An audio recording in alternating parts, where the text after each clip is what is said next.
ডোভাল বললেন ফোনটা আপনি প্রধান উপদেষ্টাকে দিন, এবং তখন খলিলুর রহমান ফোনটা এগিয়ে দিলেন প্রধান উপদেষ্টার কাছে, বললেন যে আপনার সাথে কথা বলতে চান ভারতের জাতীয় নিরাপত্তা উপদেষ্টা অজিত ডোভাল। তিনি ফোন নিলেন, আর তখনই স্পষ্ট ভাষায় ডোভাল যে কথাগুলো বললেন, বাংলাদেশের বিরুদ্ধে যুদ্ধ ঘোষণা না করলেও আপনি সাবধানে থাকবেন।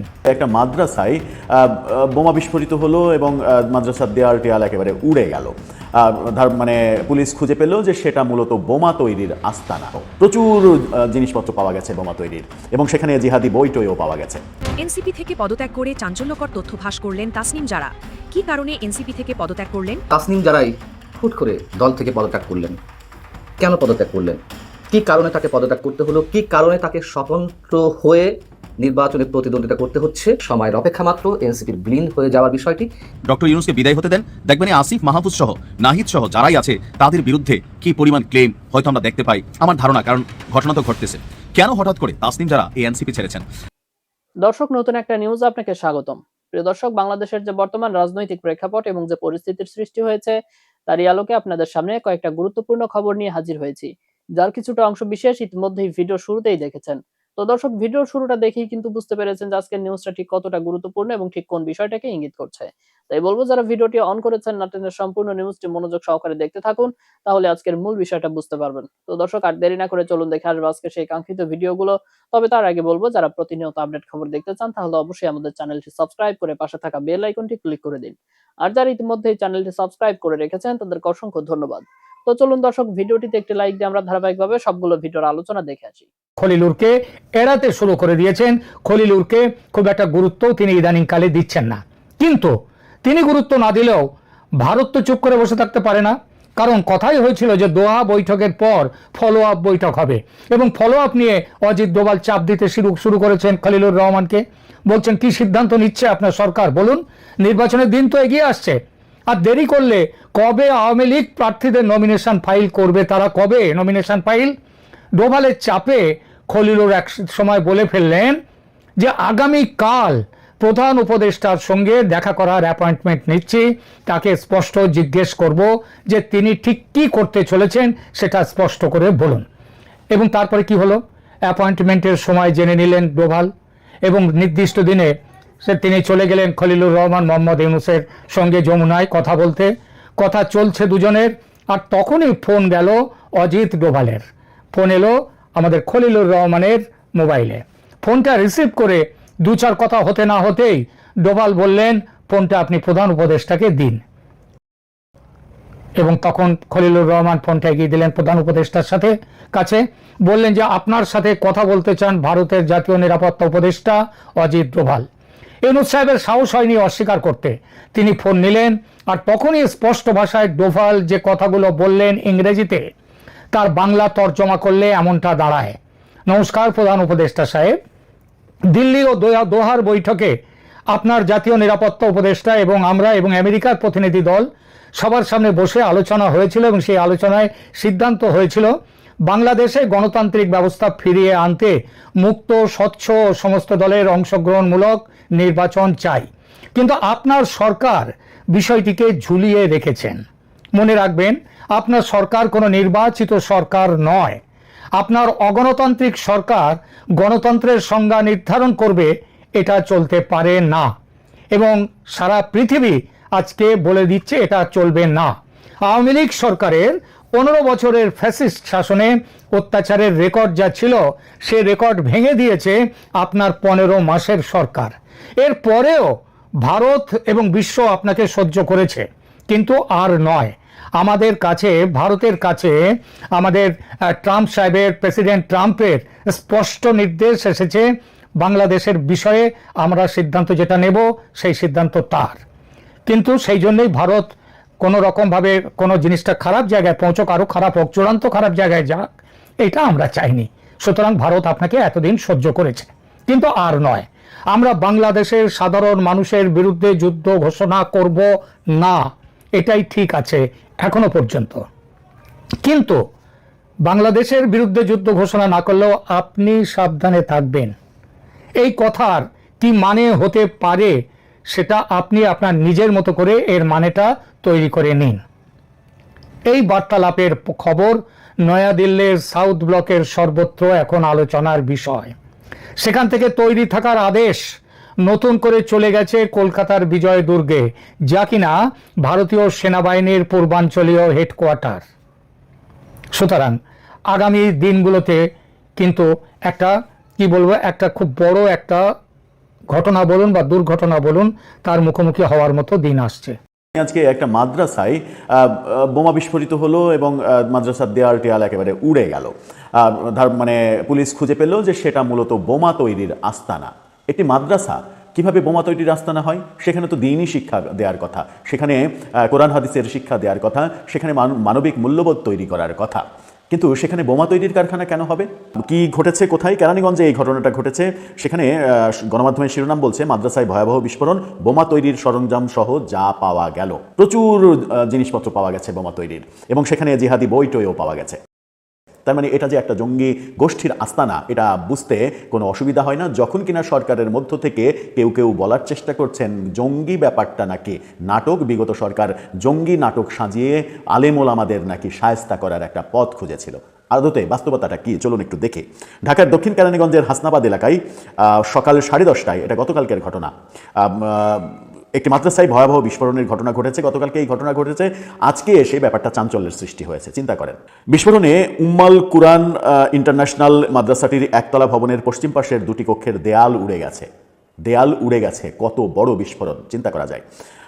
সেখানে ঘটেছে, এতে নারী শিশুসহ 4 জন আহত হয়েছে। পুলিশ জানাচ্ছে ঘটনাস্থলে ককটেল, রাসায়নিক দ্রব্য ও বোমা তৈরির বিভিন্ন সরঞ্জাম পাওয়া গেছে। ঘটনাস্থল থেকে সিআইডির ক্রাইম সিন ইউনিট যেসব সরঞ্জামাদি পেয়েছে সেগুলোর মধ্যে একটি তালিকা যেটা দিয়েছে, এর মধ্যে রয়েছে গোল বল জাতীয় কথিত বোমা, উচ্চ ক্ষমতা সম্পন্ন পাইপ বোমাও ছিল যেটা দূরে মারা যায়, শটগানের সীসা গুলি, সাদা রঙের পাউডার যেটা গান পাউডার হিসেবে পরিচিত হতে পারে, গান পাউডার এটা হতে পারে, কেমিক্যাল কন্টেইনার, মানে কেমিক্যালের পুরো কন্টেনার ছিল, বৈদ্যুতিক ড্রিল মেশিন, হাতুড়ি, টাকা গণনার মেশিনও ছিল, একটি ফিঙ্গার স্টেপ চাকু, সিলভার রঙের হ্যান্ডকাপ, স্পাই ক্যামেরাও তাদের কাছে ছিল, বিভিন্ন ধর্মীয় বই বলতে হবে, এখন তো আর জেহাদি বই বলা যাবে না, ধর্মীয় বই বলতে হবে, ধর্মীয় বই, প্লাস্টিকের পুরুষাঙ্গ। কি ভয়াবহ ব্যাপার, ওখানে প্লাস্টিকের পুরুষাঙ্গ পাওয়া গেছে, সেক্স জেল, গ্লিসারিন, পুলিশের বেল্ট, ওয়্যারলেস সেটের চার্জার, রিমোট কন্ট্রোল, চাবির রিং, এই সব পাওয়া গেছে সেখানে। তো একটা মাদ্রাসায় সেখানে পুরুষের মানে কৃত্রিম পুরুষাঙ্গ পাওয়ার কি কারণ? সেখানে সেক্স জেল কেন পাওয়া যাবে? এই প্রশ্নগুলো যদি করা যায় তাহলে আপনি হয়ে যাবেন নাস্তিক। আপনার বিরুদ্ধে এই জিহাদিরা সুর তুলবে, মাদ্রাসার বিরুদ্ধে কথা বলছে। কিন্তু বাস্তবতা কি দেখুন।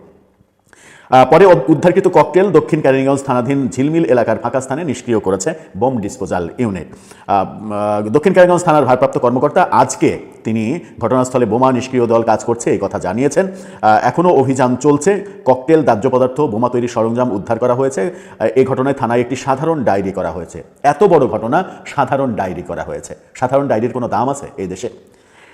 পাশাপাশি ঘটনার প্রকৃত কারণ উদ্ঘাটনে ক্রাইম সিন দল ও বোমা নিষ্ক্রিয়কারী দল কাজ করছে, এমন কথা বলেছেন তিনি। প্রত্যক্ষদর্শী সিএনজি চালিত অটোরিকশা জাকির হাসান বলেন, হঠাৎ বিকট শব্দের সঙ্গে একটি ইটের মতো বস্তু তার মাথায় এসে আঘাত করে, এতে তার মাথা ফেটে যায় এবং প্রচুর রক্তক্ষরণ হয়। পরে তাকে আদ্দিন মেডিকেল হাসপাতালে ভর্তি করা হয়। ভবনের মালিক পারভিন বেগম জানান, 2022 সালে ভবনটির নির্মাণ কাজ শেষ হয়। পরে মুফতি হারুন নামে এক ব্যক্তি মাদ্রাসা পরিচালনার উদ্দেশ্যে ভবনটি ভাড়া নেন। প্রায় 3 বছর ধরে নিয়মিত ভাড়া পরিশোধ করা হচ্ছিল। আলামিন ও তার স্ত্রী আসিয়া মাদ্রাসার শিক্ষক হিসেবে দায়িত্ব পালন করতেন। মুফতি হারুন মাঝে মাঝে সেখানে আসতেন। বিস্ফোরণে মাদ্রাসা ভবনের আসবাবপত্র, জানালার কাঁচ ভেঙে যায়, দেয়ালের একটি অংশ উড়ে যায়, আশেপাশের কাঁচ এবং দেয়ালের টুকরো ছড়িয়ে পড়ে। পাশের মোহাম্মদ হোসেনের মালিকানাধীন ভবনটিও ক্ষতিগ্রস্ত হয়। পাশে আরেকটা ভবনও ক্ষতিগ্রস্ত হয়েছে। এই ঘটনায় মাদ্রাসা শিক্ষক আলামিনের 2 ছেলে, উমায়েদ 10 বছর বয়স, আবদুল্লাহ 8 বছর বয়স, মেয়ে রাবিয়া 6 বছর বয়স এবং পাশের একটি সিএনজি গ্যারেজের শ্রমিক জাকির হোসেন 45 বছর বয়স, তারা আহত হয়েছে। এখানেই ঘটনা কিন্তু শেষ হয়ে যাবে হয়তো। এখন পর্যন্ত কাউকে গ্রেপ্তার করা হয়নি। এই মাদ্রাসা মালিক মুফতি হারুন, উনি কে, কেন, কি উদ্দেশ্যে এটা ভাড়া নিয়েছিলেন, কি করতেন সেখানে বোমা তৈরির একটা পুরো কারখানা কেন পাওয়া গেল, সেখানে মানে কি বলে যে পুরুষের কৃত্রিম অঙ্গ সেটা কেন পাওয়া গেল, সেক্স জেল কেন সেখানে পাওয়া যাবে, কি আদতে হতো, মাদ্রাসার নামে ওখানে কি হতো। বাংলাদেশে গোটা দেশবাসী যখন নিরাপত্তা নিয়ে শঙ্কার মধ্যে রয়েছে, তখন একটা ধর্মীয় প্রতিষ্ঠানে যদি বোমার কারখানা পাওয়া যায়, তাহলে কি বলার আছে? কিছু কি বলার আছে? আমাদের কি মন খুলে প্রাণ খুলে কিছু বলার অপশন রয়েছে, নাকি কোনো কিছু বলতে গেলেই বড় ধরনের সমস্যা হবে? দর্শক, আপনার কি মনে হয় এই দৃশ্যগুলো কি প্রমাণ করে? বাংলাদেশে কি জঙ্গি গোষ্ঠী নেই? বাংলাদেশে জঙ্গি নামক যা কিছু হয়েছে সেগুলো সবই নাটক? বাংলা ভাই আসলে একটা নাটকেরই চরিত্র ছিল? শায়ক আব্দুর রহমান তারা কি নাটকের অংশ ছিল? বিভিন্ন জঙ্গি বিভিন্ন সময় যারা ধরা পড়েছে এবং জেল থেকে এখন বেরিয়ে এসে অবাধে বিচরণ করছে, তারা বোধহয় এক একটা নাটকের অংশই ছিল। তা না হলে মাদ্রাসাতে এরকম বোমা বানানোর কারখানা কেন পাওয়া যাবে? জাতীয় নাগরিক পার্টি এনসিপি নিঃসন্দেহে তারা অস্তিত্ব সংকটের মধ্যে চলে যাচ্ছে। আমরা বলতে পারি এই দলের অস্তিত্ব একেবারেই শেষ পর্যায়ে। এবং একই সঙ্গে প্রশ্ন উঠতে পারে, গণ অভ্যুত্থান কি সত্যি সত্যি সাধারণ মানুষের সঙ্গে প্রতারণা করেছে? এ কারণেই বলছি যে তাসনিম জারা নিঃসন্দেহে এনসিপির একজন তারকা নেতা এবং এই নির্বাচনে নিঃসন্দেহে অন্তত এনসিপির জন্য একজন হেভিওয়েট প্রার্থী ছিলেন। তাকে দিয়ে দলের পক্ষ থেকে অনেক কিছু করানো হয়েছে, অনেক কিছু শো অফ করানো হয়েছে, কিন্তু সেই তাসনিম জারাই হুট করে দল থেকে পদত্যাগ করলেন। কেন পদত্যাগ করলেন? কি কারণে তাকে পদত্যাগ করতে হলো? কি কারণে তাকে স্বতন্ত্র হয়ে নির্বাচনে প্রতিদ্বন্দ্বিতা করতে হচ্ছে? এসব প্রশ্নের উত্তর তিনি না দিলেও মানুষের কাছে এখন অনেকটাই খোলাসা। তাসনিম জারা জানিয়েছেন যে তিনি পদত্যাগ করছেন এবং স্বতন্ত্র হয়ে নির্বাচনে প্রতিদ্বন্দ্বিতা করবেন। তিনি তার ফেসবুক স্ট্যাটাসের মাধ্যমে এই কথা জানিয়েছেন এবং ঢাকা 9 আসন থেকে তিনি নির্বাচনে প্রতিদ্বন্দ্বিতা করবেন। তিনি যেটি লিখেছেন একটু ছোট করে আপনাদের বলি, যে তিনি বলছেন, আমার স্বপ্ন ছিল একটু রাজনৈতিক দলের প্ল্যাটফর্ম থেকে সংসদে গিয়ে আমার এলাকার মানুষের ও দেশের সেবা করা। তবে বাস্তবিক প্রেক্ষাপটের কারণে আমি কোনো নির্দিষ্ট দল বা জোটের প্রার্থী হিসেবে নির্বাচনে অংশগ্রহণ না করার সিদ্ধান্ত নিয়েছি। একটা দলের প্রার্থী হলে সেই দলের স্থানীয় অফিস থাকে, সুসংগঠিত কর্মী বাহিনী থাকে, সরকার ও প্রশাসনের সাথে নিরাপত্তা ও অন্যান্য বিষয়ে আপত্তি ও শঙ্কা নিয়ে কথা বলার সুযোগ থাকে। তবে আমি যেহেতু কোনো দলের সাথে থাকছি না, তাই আমার সেসব কিছুই থাকবে না। মোটামুটি পরে আরও কিছু বিষয় লিখেছেন, আরও দুটি সিদ্ধান্তের কথা লিখেছেন। তার এই যে সিদ্ধান্তের কথা, দল ছাড়ার কথা কিংবা দল থেকে পদত্যাগ করার বিষয়টি তিনি জানালেন, এই বিষয়ে এনসিপির যারা শীর্ষ নেতৃত্ব আছেন তারা কেউ মুখ খুলছেন না। কেউ বলছেন তিনি তার নিজের সিদ্ধান্তে দল ছেড়েছেন, কেউ বলছেন তিনি হোয়াটসঅ্যাপ গ্রুপে শুধুমাত্র একটি নোটিশ দিয়ে তিনি দল ছেড়েছেন, তিনি দলের সিদ্ধান্তের জন্য অপেক্ষা করেননি। কী সে সিদ্ধান্ত দলের ছিল যে সিদ্ধান্তের জন্য তাসনিম জারাকে অপেক্ষা করা লাগতো? আমরা এও জানি যে সম্প্রতি আরও বেশ কয়েকজন শীর্ষ নেতা এনসিপি ত্যাগ করেছেন এবং গত 2 দিন ধরে যে আলোচনাগুলো চলছে সবার মাঝে, সেই জায়গা থেকে তারা একে একে পদত্যাগ করছেন। বিশেষ করে জামাত ইসলামীর সঙ্গে আসন সমঝোতা নিয়ে দলটির যে আলোচনা শুরু হয়েছে, এনসিপিকে নাকি 30টি আসন জামাত দিচ্ছে এবং এনসিপির কারা প্রার্থী হবে সেটিও জামাত নির্ধারণ করে দেবে। জামাতের নেতাদের সঙ্গে এনসিপির কোনো নেতারা বসতে হবে, তারপরে প্রার্থী চূড়ান্ত করা হবে, এনসিপি প্রার্থীদেরকে জামাত টাকা দিবে, ইত্যাদি ইত্যাদি অনেক বিষয়, যার সত্যতাও রয়েছে অনেক ক্ষেত্রে। এবং এনসিপির যে জ্যেষ্ঠ নারী নেতৃত্ব রয়েছে তাদের মধ্যে যদি বেশ কয়েকজনের নাম উল্লেখ করা যায়, আমরা বলতে পারি সামান্থা শারমিন, জ্যেষ্ঠ সদস্য সচিব নাহিদ সারোয়ার নিভা, যুগ্ম আহ্বায়ক তাজনুভা জামিন, যুগ্ম সদস্য সচিব নুসরাত তাবাসসুম সহ আরও অনেকেই সম্ভবত খুব শিগগিরই পদত্যাগ করবেন। তার কারণ হচ্ছে তারা কিছুতেই মেনে যেতে পারছেন না জামাতের সঙ্গে যে সমঝোতা, জামাতের সঙ্গে ঐক্যবদ্ধভাবে বা জোটবদ্ধভাবে নির্বাচন করবে সেই বিষয়টি তারা কোনোভাবেই মানতে পারছেন না। এর আগেও আরও অনেকেই পদত্যাগ করেছেন। দলটির কেন্দ্রীয় নেতা অনিক রায়, তুহিন খান এবং অলিক মৃদুল তারা পদত্যাগ করেছেন যুগ্ম সদস্য সচিব মীর আরশাদুল হক। এনসিপির এই যে অবস্থান, চূড়ান্ত ভাঙন, আমি ব্যক্তিগতভাবে এতটুকু আশ্চর্য হইনি। এখন শুরু থেকেই এই দলের অস্তিত্ব নিয়ে সন্দেহ পোষণ করে আসছিলাম। তারা নতুন দল তৈরি করে তাদের যে ঔদ্ধত্য, ইতিহাসের সাথে বেইমানি করা, দলের মধ্যে নানান ধরনের অভিযোগ, এগুলো তো আর আমার একার অভিযোগ নয়, এটি জাতীয় পর্যায়ে নানানভাবে আলোচিত হচ্ছিল। চাঁদাবাজি, দখলবাজি, নারী কেলেঙ্কারি, আরও অনেক অনেক বিষয়। এবং বিশেষ করে আবারও বলি, এর আগে আমি আপনাদেরকে বলেছি, বিশেষ করে যে মবক্রেসি তাদের মাধ্যমে শুরু হয়েছিল, এনসিপি ভবিষ্যৎ নিয়ে অনেকেই সন্দিহান ছিলেন। এখন বিষয় হচ্ছে যে আমরা জানি এরই মধ্যে এনসিপির যারা সম্ভাব্য প্রার্থী তারা অনেকে ডোনেশন নিচ্ছিলেন, তাদের ব্যক্তিগত অ্যাকাউন্টে অনেক শুভাকাঙ্ক্ষী অর্থ প্রদান করছিলেন, ডোনেট করছিলেন। সেই টাকাগুলোর কী হবে? তাসনিম জারাকে নিয়ে তো প্রতিদিন নিউজ করা হচ্ছিল যে তার অ্যাকাউন্টে হুড় করে অ্যাকাউন্টের যে তহবিল সেটি বাড়ছে, সেই টাকার কী হবে? যদিও তাসনিম যারা বলেছেন তার ফেসবুক স্ট্যাটাসে যে যারা ডোনেট করেছেন তারা যদি ফেরত পেতে চান তাহলে এই ফরম্যাটে অ্যাপ্লিকেশন করতে হবে, করে তাদের টাকা ফেরত দিয়ে দেওয়া হবে। হয়তো শুভাকাঙ্ক্ষিতার জায়গা থেকে অনেকেই ডোনেট করতে পারেন, কিন্তু বাজারে তো বা রাজনৈতিক জায়গাগুলোতে তো এই কথাও চাওয়া আছে যে অনেকে যে কালো টাকা উপার্জন করেছেন সেই কালো টাকাকে সাদা করতেই নিজেরাই হয়তো ব্যাংকে টাকা ঢুকাচ্ছেন তাদের অ্যাকাউন্ট থেকে। হতে পারে, অস্বাভাবিক কিছুই না। এনসিপির জন্য এই মুহূর্তে আমাদের এই কথা বলতেই হচ্ছে, যেই অভিযোগগুলো এ পর্যন্ত এসেছে তার সবই তো সত্যতা মিলেছে, মানে সব ক্যাটাগরিতে অভিযোগগুলোতে মিলেছে, এবং এটিও যে অস্বাভাবিক কিছু তা কিন্তু নয়। এনসিপির দলীয় আদর্শের কথা নিয়ে আমরা অনেকেই প্রশ্ন তুলছিলাম, তারা আসলে কোন পন্থার? ডানপন্থার, বামপন্থার, পাকিস্তানপন্থী, নাকি পাশ্চাত্যপন্থী? তারা তো ভারতের পন্থী নয়, এই কথা তো স্পষ্ট, এবং ভারত বিরোধিতাকে পুঁজি করে তারা রাজনীতি করে আসছিল। কিন্তু এই যে ফাঁকা কলস বাজে বেশি, সেটি এখন প্রমাণ হচ্ছে। তাদের ভিতরে যে বৈপ্লবিক চেতনা, তাদের মধ্যে যে বিপ্লবী একটা ভাবধারা কাজ করছিল, এগুলো কিছুই টেকার কথা ছিল না, এখন কিছুই টিকছে না। সময়ের অপেক্ষা মাত্র এনসিপির বিলীন হয়ে যাওয়ার বিষয়টি, কথা আমরা নিঃসন্দেহে এই মুহূর্তে বলতেই পারি। জামাত শিবিরের পুরনো রূপ ফিরে এসেছে। অনেকে বলছেন না ভালো হয়ে গেছে, বলছে না যে ভালো হয়ে গেছি, আর অপরাধ করব না, ক্ষমা করে দেন। 2 জামাত কর্মীকে গ্রেপ্তার করা হয়েছে। আবু সুফিয়ান নামে এক যুবক তার আত্মীয় এক কিশোরীকে উত্ত্যক্ত করেছিল জামাত কর্মীরা, সেই জায়গায় প্রতিবাদ করেছে এবং সেই স্বজনকে যে অপহরণ করেছিল এই ঘটনায় মামলা হয়েছিল এবং আবু সুফিয়ান প্রতিবাদ করেছিল। আর মামলা থেকে গ্রেপ্তার থেকে বের হয়ে এসে এই আবু সুফিয়ানের স্বজন তাকে আবার উত্ত্যক্ত করছিল। এই উত্ত্যক্ত করার ঘটনায় আবু সুফিয়ান তাদেরকে শাসাচ্ছিল। সেই সময় জামাত শিবিরের কর্মীরা আবু সুফিয়ানকে খুঁটির সঙ্গে বাঁধে মারধর করে এবং তার হাত কেটে হাত থেকে বিচ্ছিন্ন করে ফেলে। জামাত শিবিরের পুরনো রূপ ফিরে এসেছে। অনেকে বলছেন না ভালো হয়ে গেছে, বলছে না যে ভালো হয়ে গেছি, আর অপরাধ করব না, ক্ষমা করে দেন, একবার ক্ষমতায় দেন।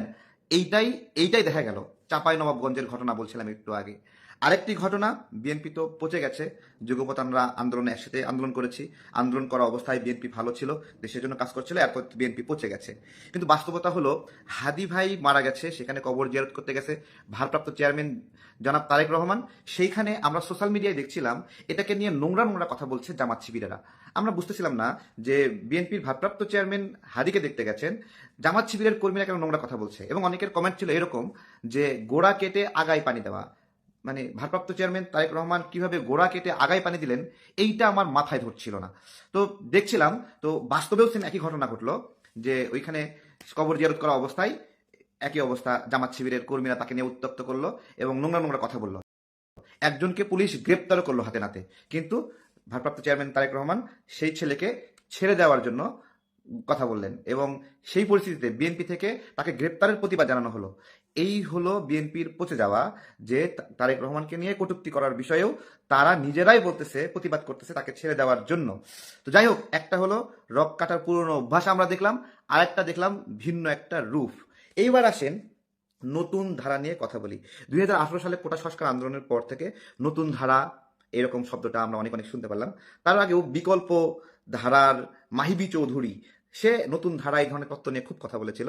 তারপরে তো নিজেই তো ফ্যাসিবাদের মধ্যে মাথা ডুবাই দিয়ে সব হজবরল করে ফেললো, এখন তো গায়েব অবস্থায় আছে, পলাতক অবস্থায় আছে। নতুন ধারা কি? যখনই কোনো একটা আন্দোলন হয়, আন্দোলনের সেই নেতারা নিজেদের রাজনৈতিক ক্যারিয়ার গড়ানোর জন্য এক খুবই প্রচলিত একটা শব্দ, যে নতুন ধারা, নতুন রাজনীতি, পুরনো খোলস থেকে বের হয়ে নতুন রাজনীতি, এটা একটা কমন মার্কেটিং। 18 সালে আন্দোলনের সময় একই ঘটনা শুনেছি, নিরাপদ সড়ক আন্দোলনের সময় একই ঘটনা শুনেছি, এবং 24 আন্দোলনের পর ওই সেম একই। কিন্তু সমস্যা হলো নতুন ধারার কথা বলে যারা রাজনীতিতে আসছে, তাদেরকে নিয়ে মানুষ স্বপ্ন দেখলেও তারা কিন্তু মানুষের মানুষের সেই স্বপ্নের মানে ধারাতে তারা স্বপ্ন দেখে না। তারা যেটা চিন্তা করে যে তাদের যে এই সময় বয়সটা আছে, এই সময় সুযোগটা আছে, অন্তত বুড়া বয়স পর্যন্ত তার জন্য একটা রাজনীতি করার জন্য একটা ফান্ড ম্যানেজ হয়। এটা হলো তাদের কমন ডিমান্ড। প্রত্যেকটা নতুন ধারার দোকানদার যারা আছে তাদের কমন ডিমান্ড যে তার সে কোনো ব্যবসা করতে চায় না, সে কোনো ছোটখাটো আপনার হলো চাকরি করতে চায় না, রাজনীতি তার মূল পেশা হয়ে দাঁড়ায়। এই যে রাজনীতি যখন মূল পেশা হয়ে দাঁড়ায় তখন তার কার্যক্রমের মধ্যে ওই যে গুলশানে ঠেক দেওয়া, বনানীতে ঠেক দেওয়া, এখানে গিয়ে চাঁদাবাজি করা, ওইখানে গিয়ে আতঙ্ক সৃষ্টি করা, ওইখানে গিয়ে মব সৃষ্টি করা, এই সামগ্রিক একটা অর্থ আয়ের জায়গা হয়ে গেছে। তো এই নতুন ধারা শব্দটা আমি একবারে শুরু থেকেই বলতেছি, ভাই নতুন ধারা আবার কি? নতুন ধারা কি? নতুন তো একটা বৃদ্ধ লোকের মধ্যে একটা নতুন চিন্তা আসতে পারে। একটা মানুষ বয়সে বুড়া হলেই কি শুধুমাত্র তার মধ্যে আপনার হলো তার একটা চ্যাংরা বয়সে মানুষ তারুণ্য, আর একজন বয়স একটু বেশি হয়ে গেলে তার মধ্যে তারুণ্য নাই? ঠিক আছে, এইটা ঠিক কথা না। আমাদের মাওলানা ভাসানী যেই বয়সে মারা গেলেন, শেষ মুহূর্ত পর্যন্ত ওনার মধ্যে তারুণ্য ছিল এবং সেই তারুণ্য দিয়ে বাংলাদেশকে নতুন করে স্বপ্ন দেখিয়েছিলেন। এবং শেষ মুহূর্তে ওনার যে ধানের শীষ প্রতীকটা আছে সেটাও বিএনপিকে দিয়ে দিয়ে একটা অন্যরকম তারুণ্য দেখিয়েছিলেন। তো এই বিষয়গুলো নিয়ে কি বলবো, আমরা প্রত্যেকে স্বপ্ন দেখতে ভালোবাসি। এইটা কোন ধারা? জবাব দিতে পারবেন? আপনি যে নতুন ধারার কথা বলে হাজার হাজার ছেলেকে রাস্তায় নামিয়েছেন, তারপর নিজে যখন অন্য দলে জয়েন করেন তখন সেই নতুন ধারা কই থাকে? সেই ছেলে পেলেগুলোর মুখে চুনকালি দিয়ে চলে যান। এইটাই বলতেছি। এবং সবচেয়ে গুরুত্বপূর্ণ বিষয় হয়েছে, আমি কখনোই জোট পছন্দ করি না। জোট পছন্দ করি না কয়েকটি কারণে আমি জোট পছন্দ করি না। আমি বারবার বলেছি জোট কেন পছন্দ করি না। দেখেন, একটা লোকের নির্বাচিত হওয়ার ফিটনেস নাই। সে ফিটনেস ছাড়া অন্য একটা বড় দলের গিয়ে সঙ্গী হচ্ছে এবং সে ফিটনেস না হলেও এমপি হয়ে যাচ্ছে। এই যে জনগণের কাছে তার দাম নাই, বাট বড় একটা দলের মাধ্যমে গিয়ে সে দাম নিয়ে সে সেখানে এমপি হচ্ছে, তার মানে কি ওই এলাকায় কেউ একজন ছিল, সে সত্যিকারের জনপ্রতিনিধি হওয়ার যোগ্যতা সম্পন্ন ছিল, কিন্তু বড় দল স্যাক্রিফাইস করে ওই এলাকার মানুষকে বঞ্চিত করছে, ওইখানের যোগ্য প্রার্থীকে নির্বাচন করার সুযোগ দিচ্ছে না, তাদের মনের ভাব প্রকাশের সুযোগ দিচ্ছে না, জোর করে খাওয়াই দিচ্ছে কোনো একটা কৃত্রিম প্রার্থীকে। এইটাই তো গণতন্ত্রের পরিপূরক একটা অবস্থা। দর্শক, আমি আশা করছি সবগুলো ভিডিওই আপনি মনোযোগ সহকারে দেখেছেন। সেই সাথে দর্শক, এই ভিডিওগুলো সম্পর্কিত যদি কোনো তথ্য বা মতামত থাকে তাহলে তো অবশ্যই কমেন্ট করে জানিয়ে দিন। এতক্ষণ সাথে থাকার জন্য ধন্যবাদ। নিউজটি শেষ করছে এখানেই, ফিরছে আগামী ভিডিওতে নতুন কোনো টপিক নিয়ে। আল্লাহ হাফেজ।